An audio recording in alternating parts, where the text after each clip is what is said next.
أعوذ بالله من الشيطان الرجيم بسم الله الرحمن الرحيم الحمد لله رب العالمين اللهم صل على سيدنا محمد وعلى آله وصحبه أجمعين ആദരണീയരായ ഉസ്താദുമാർ, ഉലമാ ശിരോമണികൾ, സാദാത്തുക്കൾ,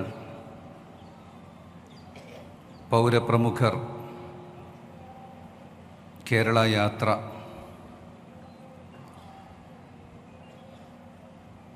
പുതുവത്സര ദിനത്തിൽ ആരംഭിച്ച് മിഅ്റാജ് രാവിൽ സമാപിക്കുന്ന കേരളത്തിൻ്റെ മുഴുവൻ ജില്ലകളെയും താണ്ടി പ്രാസ്ഥാനികമായ കേന്ദ്രങ്ങളിൽ 17ാമത്തെ സംഗമമാണ് ഇന്ന് ഈ സമാപന സമ്മേളനം. ബഹുമാന്യരായ നേതാക്കൾ, മഹാന്മാരായ ഉലമാക്കൾ, ജനപ്രതിനിധികൾ, ഭരണാധികാരികൾ എല്ലാം ഈ വേദിയിൽ സംസാരിക്കാനിരിക്കുകയാണ്. ഈ കഴിഞ്ഞ മുഴുവൻ സമ്മേളനങ്ങളിലും നാം ചർച്ച ചെയ്തിട്ടുള്ള മനുഷ്യരോടൊപ്പം എന്നു പറയുന്ന ഒരാശയം, സൃഷ്ടികളിൽ ഏറ്റവും ഉത്കൃഷ്ടനായ മനുഷ്യനെ തൊട്ട് നിൽക്കുന്ന നിരവധി വിഷയങ്ങളാണ് ചർച്ച ചെയ്തിട്ടുള്ളത്. ചർച്ച ചെയ്താൽ അവസാനിക്കുന്നതല്ല. മഹത്തായ സമസ്ത കേരള ജംഇയ്യത്തുൽ ഉലമായുടെ സെന്റിനറിയോടനുബന്ധിച്ച് പ്രസ്ഥാനത്തിൻ്റെ വിവിധ ഘടകങ്ങൾ നടത്തിക്കൊണ്ടിരിക്കുന്ന ബഹുമുഖ പദ്ധതികളിൽ കേരള മുസ്ലിം ജമാഅത്ത് കേരളത്തിലുടനീളം ഈ വലിയൊരാശയം തട്ടിയുണർത്തി അപാലവൃതം ജനങ്ങളെയും ഈ ആശയത്തിൻ്റെ ചിന്തയിലേക്ക് കൊണ്ടുവരികയാണ് ചെയ്തിട്ടുള്ളത്. മനുഷ്യൻ വിവേകമുള്ള ജീവിയാണ്. മറ്റു ജീവികളിൽ നിന്നും അവനെ വേർതിരിക്കുന്നത് വിവേകം എന്ന് പറയുന്ന ഒരു വസ്തുതയാണ്. അല്ലാഹു സുബ്ഹാനഹു വ തആല മനുഷ്യന് നല്ലതും ചീത്തയും അറിയിച്ചു കൊടുത്തിട്ടുണ്ട്. ദൂതന്മാരെ അയച്ചിട്ടുള്ളതും വേദഗ്രന്ഥങ്ങൾ ഇറക്കിയിട്ടുള്ളതും അതിനുവേണ്ടിയാണ്. ഫഅൽഹമഹ ഫുജൂറഹ വ തഖ്വാഹ, നല്ലതും ചീത്തയും എന്താണെന്ന് മനുഷ്യന് നാം പഠിപ്പിച്ചു കൊടുത്തിട്ടുണ്ട് എന്ന് അല്ലാഹു സുബ്ഹാനഹു വ തആല പറയുന്നുണ്ട്. ആ വിവേകത്തെ കൃത്യമായി പ്രയോഗിക്കാൻ കഴിയുമ്പോൾ മനുഷ്യർക്ക് ചേർന്ന് നിൽക്കാൻ സാധിക്കും. ചേർന്ന് നിൽക്കാൻ കഴിയുന്ന ഒരുപാട് സ്പേസുകൾ രൂപപ്പെട്ടു വരും. അതാണ് നമ്മുടെ ജീവിതം എളുപ്പമാക്കുന്നത്. മദീന ചാർട്ടർ റസൂലുള്ളാഹി സ്വല്ലല്ലാഹു അലൈഹി വസല്ലമ തങ്ങൾ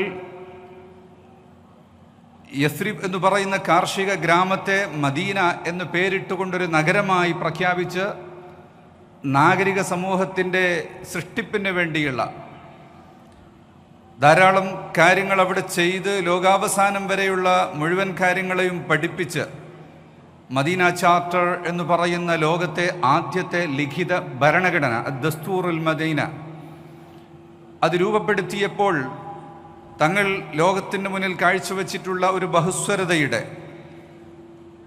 എല്ലാ മനുഷ്യർക്കും സ്വാതന്ത്ര്യം നൽകുന്ന, ഈക്വാളിറ്റി നൽകുന്ന, പരിഗണന നൽകുന്ന ആ ഒരാശയത്തെ അതിനെ കേന്ദ്രീകരിച്ചുകൊണ്ടാണ് ഈ മനുഷ്യ മാനവികതയുടെ ആശയങ്ങൾ ലോകത്ത് ഉയർക്കൊള്ളുന്നത്. അത് കഴിഞ്ഞ് 600 വർഷങ്ങൾക്ക് ശേഷമാണ് മാഗ്ന കാർട്ട എന്ന് പറയുന്നൊരു ഭാഗിക ഭരണഘടന ലോകത്ത് ഉണ്ടാകുന്നത്.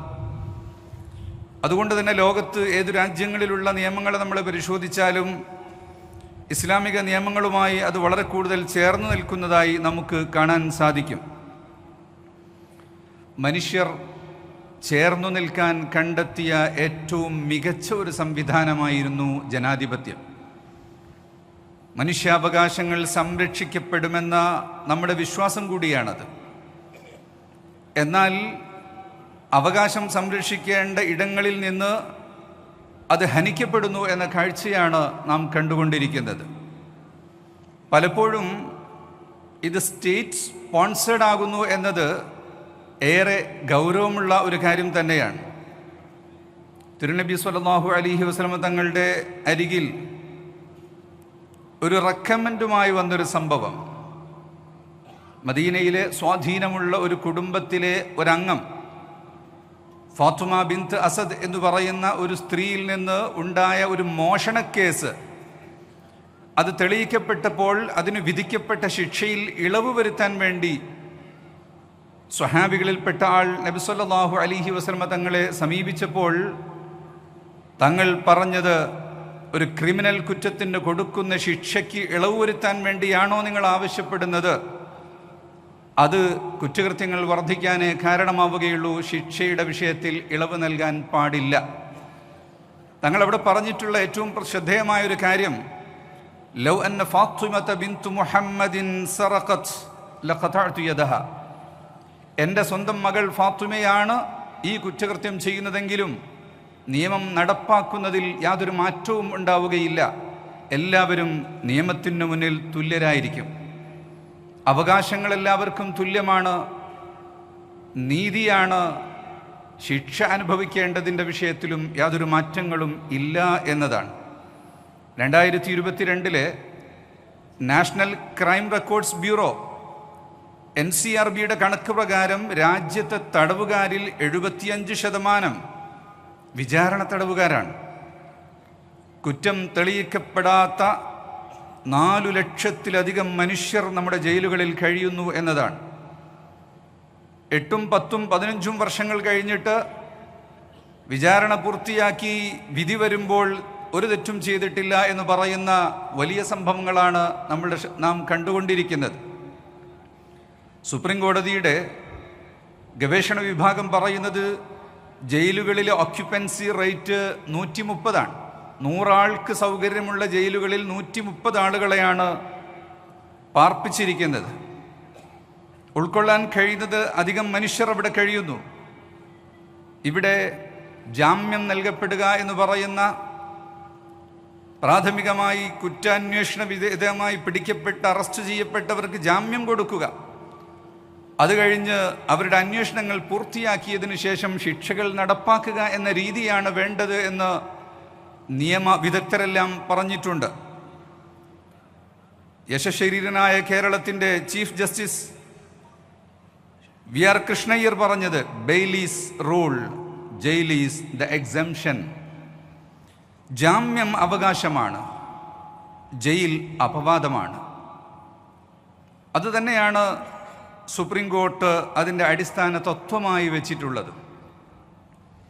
റസൂലുള്ളാഹി സ്വല്ലല്ലാഹു അലൈഹി വസല്ലം തങ്ങളുടെ ഒരു വചനം ഇമാം തിരുമിദി നിവേദനം ചെയ്യുന്നത് ഈ സമാനമായ ആശയം തന്നെയാണ്. ഫഇന്നൽ ഇമാമ അൻ യുഖ്തിഅ ഫിൽ അഫ്വി ഖൈറും മിൻ അൻ യുഖ്തിഅ ഫിൽ ഉഖൂബ. 1000 കുറ്റവാളികൾ രക്ഷപ്പെട്ടാലും ഒരു നിരപരാധി ശിക്ഷിക്കപ്പെടരുത്. ഇന്ന് ലോകം നടത്തിക്കൊണ്ടിരിക്കുന്ന പഠനങ്ങളിൽ ഈ ജയിൽവാസം കൊണ്ട് മനുഷ്യർക്ക് മാറ്റം ഉണ്ടാകുന്നുണ്ടോ? ഇത്രയേറെ ആളുകളെ ലോകത്ത് ജയിലിൽ വെച്ചിട്ട് ഇന്ത്യയേക്കാൾ എത്രയോ കൂടുതലാണ് അമേരിക്ക പോലുള്ള രാജ്യങ്ങളിൽ. ജനങ്ങളിൽ മാറ്റമുണ്ടാകുന്നുണ്ടോ? അവർക്ക് ഡിപ്രഷനും മറ്റുമായി പുറത്തു വരുമ്പോൾ ആ മനുഷ്യരുടെ ശരീരവും മനസ്സും നശിക്കുകയും അവർ സമൂഹത്തിൽ ഒരു ഗുണവും ചെയ്യാൻ പറ്റാത്തവരായി മാറുകയുമാണ് ചെയ്യുന്നത്. കൊടും ക്രിമിനലുകൾക്ക് നൽകേണ്ട കൃത്യമായ പല ശിക്ഷകളും ഉണ്ട്. അവ നൽകപ്പെടാതിരിക്കുന്നത് കൊണ്ടാണ് യഥാർത്ഥത്തിൽ കുറ്റകൃത്യങ്ങൾ വർദ്ധിക്കുന്നത്. നമ്മുടെ ജീവിത പരിസരങ്ങളിൽ മുതലാളിത്വം പിടിമുറുക്കിയിരിക്കുകയാണ്. വ്യക്തി സ്വാതന്ത്ര്യം എന്ന പേരിൽ സ്വാർത്ഥതയ്ക്കാണ് ഇന്ന് പ്രോത്സാഹനം നൽകിക്കൊണ്ടിരിക്കുന്നത്. ഓരോ മനുഷ്യനും വെറും ലാഭം ലക്ഷ്യം വെച്ചുകൊണ്ട് പ്രോഫിറ്റ് മോട്ടീവായി പ്രവർത്തിക്കുന്ന ഒരു യന്ത്രങ്ങളായി മാറിയിരിക്കുകയാണ്. സഹജീവിയോടുള്ള കരുണയല്ല, സ്വന്തം വളർച്ച മാത്രമാണ് ക്യാപിറ്റലിസത്തിൻ്റെ തത്വം. സേവനങ്ങളിലെവിടെയും ഒരു മനുഷ്യൻ്റെ ജീവിതം നടന്നു പോകുന്നുണ്ടോ, മനുഷ്യൻ്റെ ജീവിതത്തിന് അത് അനുഗുണമാകുന്നുണ്ടോ എന്ന് ചിന്തിക്കുന്നതിന് പകരം സ്വന്തം ശരീരത്തെപ്പോലും കൃത്യമായി അളന്നു തിട്ടപ്പെടുത്തി എത്ര വിലയ്ക്കു വിൽക്കാമെന്ന് പരിശോധിക്കുന്ന ഒരു ലോകം. ഇവിടെ നാം കാണേണ്ട ഒരു കാര്യം, അബ്ദുറഹ്മാൻ ഇബ്നു ഔഫ് റളിയല്ലാഹു അൻഹു, തിരുനബി സല്ലല്ലാഹു അലൈഹി വസല്ലം തങ്ങളുടെ ഏറ്റവും അടുത്ത സ്വഹാബികളിൽപ്പെട്ട മഹാനവറുകൾ, മദീനയിൽ ഭക്ഷ്യക്ഷാമമുണ്ടായ സമയത്ത് മഹാനവറുകളുടെ 100-ലധികം ഒട്ടകങ്ങളുമായി വലിയ ചരക്ക് വ്യൂഹം സഞ്ചരിക്കുകയാണ്. ആയിഷ ബീവി റളിയല്ലാഹു അൻഹ തമാശയിൽ പറഞ്ഞു, ഇതെല്ലാം കൊണ്ടായിരിക്കാം ഒരു പക്ഷേ സ്വർഗത്തിലേക്ക് പോകുന്നത്. ആ സമയത്ത് ഇബ്നു ഔഫ് റളിയല്ലാഹു അൻഹു പറഞ്ഞു, അമാ ഇന്നി ലവിസ്തതഅത് ലദഖൽതുഹാ ഖായിമൻ, ഞാൻ ഈ സ്വർഗത്തിലേക്ക് നടന്നുകൊണ്ട് തന്നെ പോകും. ഫജഅലഹാ ബിഅഹ്മാലിഹാ വഅഖ്താബിഹാ വഅഹ്ലാസിഹാ ഫീ സബീലില്ലാഹി അസ്സ വജൽ. എങ്ങനെയാണ് ഇത്രയും വലിയ ചരക്ക് കൊണ്ട് നടക്കുന്നൊരു വ്യാപാരി സ്വർഗത്തിലേക്ക് പോകുന്നത്? ക്ഷാമകാലത്ത് അത് മുഴുവനും ജനങ്ങൾക്ക് വേണ്ടി അങ്ങ് മാറ്റിവെക്കുകയാണ്. എന്താണ് മനുഷ്യരോട് നാം പെരുമാറേണ്ടത്, എങ്ങനെയാണ് നിന്നോട് പെരുമാറേണ്ടത്, ആ രീതിയിൽ തന്നെ നീ അങ്ങോട്ടും പെരുമാറണം എന്നാണ് ഇന്ന് ലോകം വളരെ കൃത്യമായി പ്രത്യേകമായി പരിഗണിക്കുന്ന തത്വങ്ങളിൽ ഗോൾഡൻ റൂൾ എന്ന് പറഞ്ഞിട്ട് വിളിക്കുന്നത്. Treat others as you would like to be treated. ഈ ഒരു ആശയമാണ് റസൂലുള്ളാഹി സ്വല്ലല്ലാഹു അലൈഹി വസല്ലം തങ്ങൾ പഠിപ്പിച്ചത്. നിന്റെ കാര്യം മാത്രം നോക്കിയാൽ പോരാ. ലാ യുഅ്മിനു അഹദുക്കും ഹത്താ യുഹിബ്ബ ലി അഖീഹി മാ യുഹിബ്ബു ലി നഫ്സി. തൻ്റേതുപോലെ തന്നെ മറ്റുള്ളവരുടെയും വിഷയങ്ങൾ പരിഗണിക്കണം എന്നതാണ്. കേവലം ഒരു വിപണന ഉപകരണമായിരുന്ന, ഒരു മാർക്കറ്റിംഗ് ടൂളായിരുന്ന മാർക്കറ്റ് എക്കോണമിയിൽ നിന്നും മാറി ജീവിതം മുഴുക്കെ വിപണിയായി മാറുന്ന ഒരു മാർക്കറ്റ് സൊസൈറ്റിയായിട്ടാണ് നമ്മൾ മാറിക്കൊണ്ടിരിക്കുന്നത്. മനുഷ്യൻ്റെ ജീവനേക്കാൾ ഇൻഡസ്ട്രിയൽ ഔട്ട്പുട്ടിനാണ് പ്രാധാന്യം. മൃഗങ്ങളെ അറുക്കുന്ന സ്ലോട്ടർ ഹൗസിലെ യന്ത്രത്തിൽ കൺവെയർ ബെൽറ്റിൽ കയറിപ്പോയ മനുഷ്യനെ സ്വിച്ച് ഓഫ് ചെയ്തുകൊണ്ട് രക്ഷപ്പെടുത്താൻ വേണ്ടി അധികാരികളിൽ നിന്ന് കൃത്യമായ അനുവാദം കിട്ടുന്നത് വരെ അദ്ദേഹത്തെ രക്ഷപ്പെടുത്താൻ വേണ്ടി സ്വിച്ച് ഓഫ് ചെയ്യാൻ സാധിക്കുകയില്ല എന്നതുകൊണ്ട് ആ പെർമിഷന് പിന്നാലെ പോയി പെർമിഷൻ കിട്ടി വരുമ്പോൾ ആ ബെൽറ്റിൽ കയറിയ മനുഷ്യൻ അറുത്ത് മുറിച്ച് പാക്ക് ചെയ്ത് പോത്തിൻ്റെ കൂട്ടത്തിൽ പുറത്തേക്ക് വരുന്നൊരു കാലമാണ്. അവിടെ ഒരു മനുഷ്യൻ്റെ ജീവനാണല്ലോ എന്ന് സ്വയം ചിന്തിക്കാനുള്ള ഒരു അധികാരം ഒരു ഉദ്യോഗസ്ഥന് നൽകപ്പെടാത്ത ഒരു കാലം. ഭക്ഷണം മനുഷ്യൻ്റെ അടിസ്ഥാന അവകാശമാണ്. എന്നാൽ രോഗരാഷ്ട്രങ്ങൾ വിലക്കിയ DDT എന്ന് പറയുന്ന കീടനാശിനി ഉൽപ്പാദിപ്പിക്കുന്ന ഏകരാജ്യമാണ് ഇന്ന് ഇന്ത്യ. അത് ഉൽപ്പാദിപ്പിക്കപ്പെടുന്നത് എന്താവശ്യത്തിനു വേണ്ടിയാണെന്ന് പറയുന്നുണ്ടെങ്കിലും നമ്മുടെ കൃഷിഭൂമികളിലേക്ക് അതിറങ്ങി വരുന്നുണ്ട്. സർക്കാർ കണക്കനുസരിച്ച് തന്നെ 2.8% ഭക്ഷ്യ സാമ്പിളുകളിൽ വിനാശകരമായ കീടനാശിനികളുണ്ട്. 40% ചിക്കൻ സാമ്പിളുകൾ അപകടകരമായിട്ടാണ് പരിശോധനയിൽ നിന്ന് കണ്ടെത്തിയിട്ടുള്ളത്. ലോകബാങ്കിൻ്റെ കണക്ക് പ്രകാരം ഇന്ത്യയിലെ 1.6 കോടി ജനങ്ങൾക്ക് ഇപ്പോഴും കുടിവെള്ളം ലഭ്യമല്ല എന്നാണ്. ശ്വസിക്കുന്ന വായു പോലും വിൽക്കപ്പെടുന്നുണ്ട്. ഇന്ത്യയിലെ ഏറ്റവും ക്ലീൻ സിറ്റിയായി കഴിഞ്ഞ ഏതാനും വർഷങ്ങളിൽ തുരുതുരെ അവാർഡ് വാങ്ങിക്കൊണ്ടിരിക്കുന്ന ഇൻഡോർ നഗരം, അവിടുത്തെ വായു ഇന്ന് വളരെ സിവിയർ അവസ്ഥയിലേക്ക് മാറിയിരിക്കുന്നു എന്നാണ്. അവിടെയുള്ള കോർപ്പറേഷൻ നൽകുന്ന വെള്ളം കുടിച്ചതിൻ്റെ പേരിൽ ധാരാളം ആളുകൾക്ക് രോഗം വരികയും 8 ആളുകൾ മരിക്കുകയും ചെയ്തു എന്നതിൻ്റെ പേരിൽ ഇൻഡോർ നഗരത്തിൽ ഇന്ന് ജനങ്ങൾ തെരുവിലിറങ്ങിയിരിക്കുകയാണ്. അതുപോലെ മഹാരാഷ്ട്രയിലെ രത്നഗിരി എന്ന് പറയുന്ന കേരളം പോലെ കേരം തിങ്ങി നിറഞ്ഞു നിൽക്കുന്ന ആ പ്രദേശത്ത് അവിടെ ജനങ്ങൾ റോട്ടിലിറങ്ങിയിരിക്കുകയാണ്. മാരകമായ കെമിക്കൽ പ്ലാന്റുകൾ സ്ഥാപിക്കുന്നു എന്ന് പറഞ്ഞുകൊണ്ടാണ് അവർ പുറത്തിറങ്ങിയത്. രോഗം ഒരു പ്രകൃതി പ്രതിഭാസമാണെങ്കിൽ ചികിത്സയും പ്രകൃതിയിൽ നിന്നാണ് ഉണ്ടാകേണ്ടത്. എന്നാൽ ഇന്നത്തെ ഫാർമസ്യൂട്ടിക്കൽ മേഖല ചികിത്സയെ കച്ചവടമാക്കി മാറ്റിയെന്ന് പറഞ്ഞാൽ ഇന്ത്യ ലോകത്തിൻ്റെ ഫാർമസി ഓഫ് ദി വേൾഡ്, ലോകത്തിൻ്റെ മരുന്ന് ഷോപ്പാണ് ഇന്ത്യ എന്ന് പറയുമ്പോൾ അഭിമാനം കൊള്ളുകയല്ല, മറിച്ച് ആശങ്കകൾ ഉയരുകയാണ് വേണ്ടത്. 2022 മുതൽ 2025 വരെ ഇന്ത്യയിൽ നിന്ന് ഉൽപ്പാദിപ്പിച്ച കഫ് സിറപ്പ് കഴിച്ച് 140 കുട്ടികളാണ് മരിച്ചിട്ടുള്ളത്. ഇന്ത്യയിൽ ചികിത്സാരംഗത്ത് വരുന്ന ചെലവ് 14% ഓരോ വർഷവും കൂടി വരുന്നത്. എന്താണ് ഇതിൻ്റെ കാരണം? ക്വാളിറ്റിയേക്കാൾ ബ്രാൻഡിനാണ് പ്രാധാന്യം. നിങ്ങൾക്കെല്ലാവർക്കും അറിയാം, സമീപകാലത്ത് കേരളത്തിലെ ഒട്ടുമിക്ക വലിയ ആശുപത്രികളും മൾട്ടിനാഷണൽ കമ്പനികൾ പർച്ചേസ് ചെയ്തു കഴിഞ്ഞു. ഇതൊരു ദിവസമുണ്ടായ കച്ചവടമല്ല. ഈ നാട്ടിലെ ജനങ്ങളുടെ സ്വഭാവം, തലവേദന വന്നാൽ സൂപ്പർ സ്പെഷ്യലിസ്റ്റിനെ മാത്രം കാണിക്കുക, MRI സ്കാൻ ചെയ്യുക, ICUവിൽ കിടക്കുക എന്ന് പറയുന്ന, അതിന് യാതൊരു തടസ്സവുമില്ലാതെ ചികിത്സയ്ക്ക് വേണ്ടി തയ്യാറാകുന്ന മനുഷ്യൻ്റെ ശീലം കണ്ടുകൊണ്ടാണ് MNCകൾ നമ്മുടെ നാട്ടിലേക്ക് കടന്നു വന്നത്. ഇപ്പോൾ തന്നെ സംഭവിച്ചത് എന്താണ്? മരുന്നിൻ്റെ വിലയെന്ന് പറഞ്ഞാൽ 10 മുതൽ 700% വരെ വേരിയേഷനാണ്. ഒരേ മരുന്നിന് അതിൻ്റെ പാക്കറ്റും കളറും മാറുന്നതനുസരിച്ച് 700 ഇരട്ടി വരെയാണ് വ്യത്യാസം വരുന്നത്. വലിയ ഹോസ്പിറ്റലുകളിൽ ചിലയിടങ്ങളിൽ ഈ അടുത്ത ദിവസം തന്നെ ബ്രാൻഡുകൾ മാറ്റിയിട്ട് ഏറ്റവും വലിയ റിനോൺഡ് ബ്രാൻഡുകൾ മാത്രം കൊണ്ടുവന്നു. സാധാരണക്കാരൻ്റെ പ്രമേഹത്തിൻ്റെയും അലർജിയുടെയും രക്തസമ്മർദ്ദത്തിൻ്റെയും അമ്ലത്വത്തിൻ്റെയുമൊക്കെ ചികിത്സയ്ക്ക് വേണ്ടി ഉപയോഗിക്കുന്ന, സാധാരണക്കാരന് വേണ്ടി ഉപയോഗിക്കുന്ന മരുന്നുകൾ 10 രൂപയ്ക്കും കിട്ടും, 700 രൂപയ്ക്കും കിട്ടും. അതിലേറ്റവും മുന്തിയത് മാത്രം വെച്ചുകൊണ്ട് ഫാർമസികളെ മാറ്റുകയാണ്. മനുഷ്യനാണ് ഇവിടെ ചൂഷണം ചെയ്യപ്പെടുന്നത്. കണക്കുകൾ പറയുന്നത് ഈ മരുന്ന് കമ്പനികൾ വരുമാനത്തിൻ്റെ 20% മാർക്കറ്റിങ്ങിനാണ് ഉപയോഗിക്കുന്നത്. യഥാർത്ഥത്തിൽ ഗവേഷണത്തിന് വേണ്ടി ഉപയോഗിക്കേണ്ടതിന് പകരം മാർക്കറ്റിങ്ങിന് വേണ്ടി ഉപയോഗിക്കുമ്പോൾ ഡോക്ടർമാർക്ക് പ്രോത്സാഹനം നൽകാനും ഫാർമസികളെ ഉത്തേജിപ്പിക്കാനും കൂടുതലായി ഈ മരുന്നുകൾ ചെലവഴിക്കാൻ വേണ്ടിയുമാണ് ഉപയോഗിക്കുന്നത്. അതുതന്നെയാണ് ഇത്തരം ആശയങ്ങൾക്ക് പിന്നിലുള്ള കാരണം. അറിഞ്ഞോ അറിയാതെയോ മെഡിക്കൽ ഇൻഷുറൻസും ഇതിനൊരു കാരണമായി വരുന്നുണ്ട്. ഇൻഷുറൻസ് കിട്ടിയാൽ എല്ലാമായി എന്നൊരു ചിന്ത ജനങ്ങളിൽ കടന്നുകൂടിയിട്ടുണ്ട്. തവക്കുലിൻ്റെ മനോഭാവം ഇല്ലാതാകാൻ ഇത് കാരണമായി തീരുന്നുണ്ട്. യഥാർത്ഥത്തിൽ ഇൻഷുറൻസ് കിട്ടിയാലും പരിഹാരമാകുന്നില്ല എന്നതാണ് സത്യം. എന്ന് പറഞ്ഞാൽ മിസ്സിംഗ് മിഡിൽ കാറ്റഗറി എന്ന് പറയുന്നൊരു വിഭാഗമുണ്ട്. അവർ പ്രധാനമന്ത്രിയുടെ PMJY പദ്ധതിയുടെ ആനുകൂല്യം ലഭിക്കാൻ പറ്റിയ ദരിദ്രരല്ല. എന്നാൽ പണം കൊടുത്തു വാങ്ങുന്ന ഇൻഷുറൻസിന് പണമടക്കാനുള്ള കഴിവുള്ളവരുമല്ലാത്ത ഒരു അതിൻ്റെ ഇടയ്ക്കുള്ളൊരു വിഭാഗമുണ്ട്. അവർക്ക് ഈ വലിയ ചിലവിന് സഹിച്ചുകൊണ്ട് VIP-കളുടെ ചികിത്സകൾ തേടേണ്ടി വരുന്നൊരവസ്ഥയിലേക്കാണ് നമ്മുടെ നാട് പോകുന്നത്.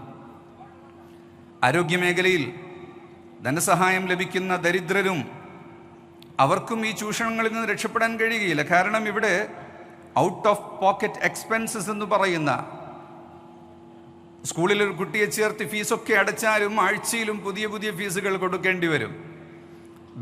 ബാഗ് മാറ്റാനും ഷൂവിൻ്റെ കളർ മാറ്റാനും പല പല കാര്യങ്ങൾക്ക് വേണ്ടി ഓരോ ദിവസവും പ്രത്യേക വേഷം ധരിക്കാൻ വേണ്ടി ഇതേ രൂപത്തിൽ ആശുപത്രികളിൽ ഇൻഷുറൻസ് മുഖേന നൽകപ്പെടുന്ന ചികിത്സയ്ക്ക് പുറമെ ഒരുപാട് പുറമേ നിന്നുള്ള ചികിത്സകളും തേടേണ്ടി വരുന്ന വലിയൊരു അവസ്ഥയുണ്ട്. അപ്പോൾ ഇൻഷുറൻസ് കൊണ്ടും ദുരിതം തീരുന്നില്ല എന്ന് തന്നെയാണ് സത്യം. നമ്മളിൽ നിന്നും അകന്നു പോകുന്ന മനുഷ്യരെക്കുറിച്ചാണ് നമ്മളിവിടെ ചർച്ച ചെയ്യുന്നത്. അവരെ കൂടി ചേർത്തു പിടിക്കുമ്പോഴാണ് മനുഷ്യർക്കൊപ്പം എന്ന് പറയുന്ന ആശയം പൂർണ്ണമാകുന്നത്. ആധുനികതയുടെ അതിപ്രസരം കാരണം നമുക്ക് നമ്മുടെ മൂല്യങ്ങൾ ഓരോന്നായി ചോർന്നു പോവുകയാണ്. മാറ്റങ്ങൾ ഉണ്ടാകണമെങ്കിൽ നമുക്ക് പൗരത്വ ബോധമുണ്ടാകണം. ഒന്ന്, നമ്മുടെ ശരീരത്തെ തന്നെ നാം ശ്രദ്ധിക്കണം. സ്വന്തമായി ആരോഗ്യത്തെ കാക്കുന്ന രീതി ഉണ്ടാകണം. ദൃശ്യമായ അസുഖങ്ങൾക്ക് മാത്രമാണ് നാട്ടിൽ ചികിത്സ നൽകപ്പെടുന്നതെങ്കിൽ മാനസിക രോഗങ്ങൾ നാട്ടിൽ വളരെ കൂടുതലാണ്.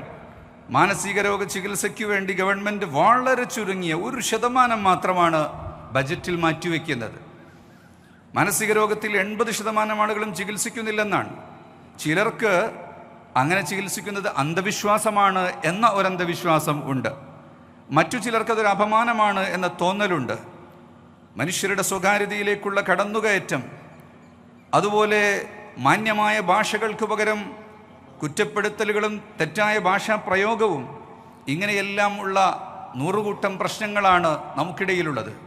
കഴിഞ്ഞ ദിവസങ്ങളെല്ലാം നമ്മൾ ചർച്ച ചെയ്തു വന്ന അത്തരം വിഷയങ്ങളെല്ലാം ചേർത്തുകൊണ്ടാണ് ഇന്നിവിടെ മുഖ്യമന്ത്രിക്കും പ്രതിപക്ഷ നേതാവിനും നമ്മുടെ വികസന രേഖ സമർപ്പിക്കപ്പെടുന്നത്.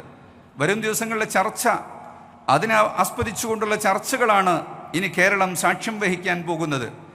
ജനറേഷൻ ഗ്യാപ്പ്, പ്രായം ചെന്ന ആളുകളുടേത് തന്ത വൈബ്, അവരുടെ ഭാഷയും സംസാരവും പ്രവർത്തനവും ഒക്കെ തന്ത വൈബ് എന്നാണ് കുട്ടികൾ പറയുന്നത്. കുട്ടികൾ ജൻസിയാണ്, അവരൊന്നിനും കൊള്ളൂല എന്നുമാണ് പറയുന്നത്. മല്ലം യുവഖിർ കബീറന വലം യർഹം സഗീറന, വലിയവരെ ചേർത്തു പിടിക്കണം, കുട്ടികളെ അണച്ചു പിടിക്കണം എന്ന തിരുനബി സല്ലല്ലാഹു അലൈഹി വസല്ലം തങ്ങളുടെ ആ ഒരു സന്ദേശം എത്രമാത്രം ഇക്കാലത്ത് പ്രസക്തമാണ് എന്ന് നമുക്ക് ചിന്തിക്കാൻ കഴിയും. അതുകൊണ്ട് നമുക്ക് ഈ മഹത്തായ പ്രസ്ഥാനം മുന്നോട്ട് വച്ചിട്ടുള്ള ഈ ഒരു ആശയം ഇവിടുത്തെ മുഴുവൻ ജനങ്ങളെയും തട്ടി ഉണർത്തിയിട്ടുണ്ട്. എല്ലാ ജാതി മതസ്ഥരും ആ ആശയത്തിനു പിന്നാലെ വന്നിട്ടുണ്ട്. ഈ ചർച്ചകൾ മുന്നോട്ട് കൊണ്ടുപോകണം. ആവശ്യങ്ങൾ ഒരുപാട് മുന്നിൽ പറയുമ്പോൾ ഏതെങ്കിലും ഗവൺമെൻറ് ചെയ്തു തീർക്കേണ്ടതാണ്, അല്ലെങ്കിൽ ഗവൺമെൻറ് ചെയ്യാത്ത കുറ്റമാണ് എന്നുള്ള ഒരു ധാരണ സാധാരണ ചില ആളുകൾക്കുണ്ട്. യഥാർത്ഥത്തിൽ ഇത് നമ്മുടെ എല്ലാം ആവശ്യമായിട്ടാണ് ഈ പ്രസ്ഥാനം ഉയർത്തുന്നത്. ഗവൺമെൻറ് ഒരുപാട് ചെയ്തിട്ടുണ്ട്, ഇനിയുമേറെ ചെയ്യേണ്ടതുണ്ട്. അതേപ്രകാരം തന്നെ നാം ചെയ്യേണ്ടതുണ്ട്. ഓരോ പ്രസ്ഥാനങ്ങൾക്കും ചെയ്യാൻ കഴിയും. ഏറെക്കുറെ കാര്യങ്ങൾ ജനങ്ങളെ ബോധവൽക്കരിക്കുന്നതിലൂടെ മാറ്റിയെടുക്കാൻ കഴിയുന്നതാണ്. അതിനുവേണ്ടിയാണ് ഇത്രയും മഹാപണ്ഡിതന്മാർ വലിയൊരു വ്യൂഹം തന്നെ ഇത്രയും ദിനം സമ്പൂർണ്ണമായി ഈ ഒരു യാത്രയ്ക്ക് വേണ്ടി ചെലവഴിച്ചത്. ഈ ഒരു ആശയം നമ്മൾ ഓരോരുത്തരും നെഞ്ചേറ്റിക്കൊണ്ട് സമൂഹത്തിൽ പരിവർത്തനമുണ്ടാക്കുന്നതിന് വേണ്ടി, മനുഷ്യപ്പറ്റുള്ള, സ്നേഹം നിലകൊള്ളുന്ന, കുടുംബങ്ങളിൽ കലഹങ്ങളില്ലാത്ത, നാട്ടിൽ സ്പർദ്ധയില്ലാത്ത ഒരു സമൂഹം ഉണ്ടാകുന്നതിന് വേണ്ടിയുള്ള ഒരു പുറപ്പാടിൻ്റെ ഒരു ആവിഷ്കാരമാണ് യഥാർത്ഥത്തിൽ കേരള യാത്രയിലൂടെ സാധ്യമായിട്ടുള്ളത്.